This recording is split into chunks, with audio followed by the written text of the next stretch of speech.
गोस्वामी तुलसीदास जी को संस्कृत का विद्वान और महान कवि माना जाता है। उन्होंने अपने जीवन काल में कई पुस्तकें लिखी है, जिसे पढ़कर आप अपने जीवन में आगे बढ़ने की प्रेरणा ले सकते हैं। आइए जानते हैं उनके जीवन के कुछ ऐसे ही अनमोल विचारों को।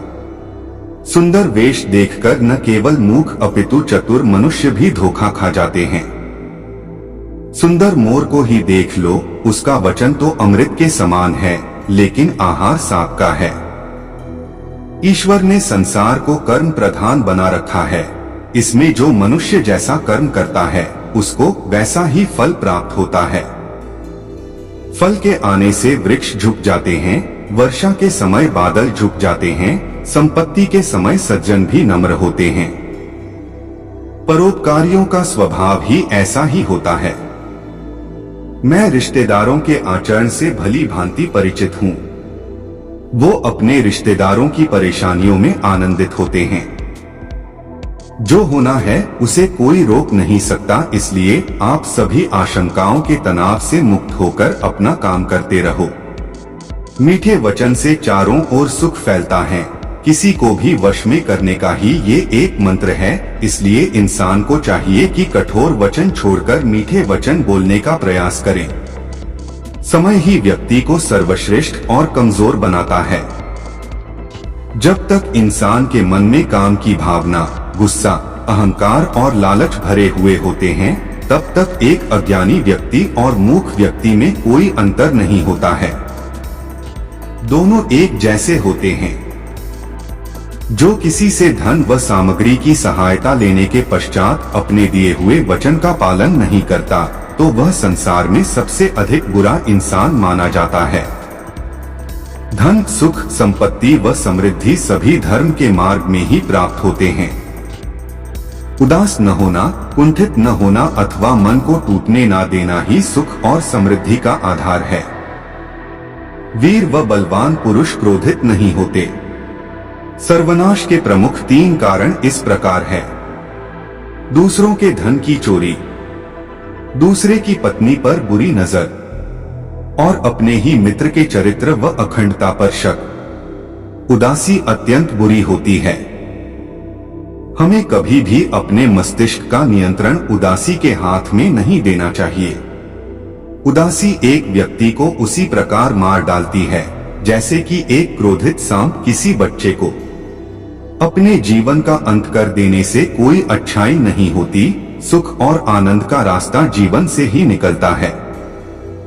राजा बनने के लिए 3 बातों की आवश्यकता होती है। पहला, गुरु का आशीर्वाद। दूसरा, मंत्रियों और साथियों का सहयोग। तीसरा, प्रजाजनों का स्नेह और विश्वास।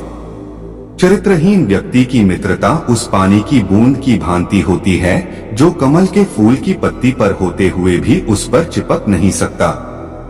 यदि जीवित रहेंगे तो सुख और आनंद की प्राप्ति कभी न कभी अवश्य होगी। अत्यधिक लंबे समय की दूरी या ओझलपन से प्रेम व स्नेह में कमी आ जाती है।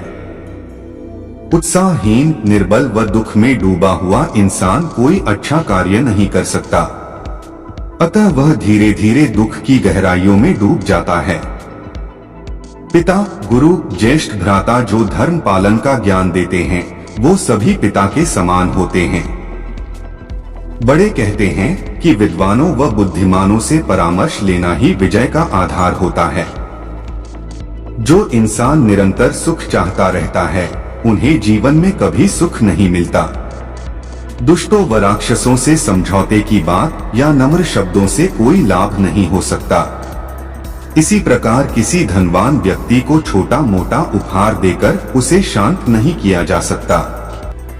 दया, सद्भावना और मानवता महान पुण्यकारी गुण है। धर्म किसी देश के सभी लोगों को एकजुट रखने में समर्थ होता है। अभिमानी व्यक्ति, चाहे वह आपका गुरु, पिता व उम्र अथवा ज्ञान में बड़ा भी हो, उसे सही दिशा दिखाना अति आवश्यक होता है। जिनके पास धर्म का ज्ञान है, वे सभी कहते हैं कि सत्य ही परम धर्म है। उत्साह में असीमित शक्ति होती है। उत्साहित व्यक्ति के लिए कुछ भी असंभव नहीं होता। सभी का चेहरा उनकी अंदरूनी विचारधाराओं व भावनाओं का दर्पण होता है। इन विचारधाराओं व भावनाओं को छुपाना लगभग असंभव होता है और देखने वाला उन्हें भांप सकता है। जगाया तो उसी को जा सकता है जो सो रहा हो, किंतु जो जागते हुए भी जानबूझकर सोने का बहाना कर रहा है, उसे जगाने से क्या लाभ। बिना पानी के बादलों के गरजने से बरसात नहीं होती। सच्चे वीर और पहलवान बेवजह नहीं दहाड़ते हैं, वे युद्ध में अपना शौर्य दिखाते हैं। मित्र से याचना करने से प्रेम बढ़ता नहीं, घटता है। जो अपनों को त्याग कर दुश्मनों के शिविर में चला जाता है, उसी के पुराने शिविर के अपने ही साथी दुश्मन को मारने के पश्चात उसे भी मार डालते हैं। सम्मान चाहने वाला व्यक्ति मांग नहीं सकता, मांगने वाले का सम्मान नहीं रह सकता। सत्यवादी व्यक्ति कभी झूठे वचन नहीं देते। दिए हुए वचन का पालन करना ही उनकी महानता का चिन्ह होता है। सम्मान की रक्षा भी हो, मांगा भी जाए और प्रियतम का नृत्य नया नया स्नेह भी बढ़े, ये तीन विपरीत बातें हैं। पतिव्रता स्त्री के आंसू धरती पर बेकार नहीं गिरते, वे उनका विनाश करते हैं जिनके कारण वश से वे आंखों से बाहर निकलते हैं।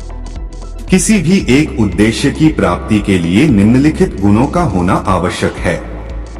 पहला, उदास व दुखी ना होना। दूसरा, अपने कर्तव्य के पालन करने की क्षमता। तीसरा, कठिनाइयों का बलपूर्वक सामना करने की क्षमता। मुखिया को मुख समान होना चाहिए, जो खाने पीने को तो अकेला है लेकिन विवेकपूर्ण तरीके से सब अंगों का पालन पोषण करता है। वृक्ष अपने सिर पर गर्मी सहता है पर अपनी छाया में दूसरों का ताप दूर करता है। तप के बल से ब्रह्मा सृष्टि करते हैं। तप से संसार में कोई भी वस्तु दुर्लभ नहीं है। स्वप्न वही देखना चाहिए जो पूरा हो सके।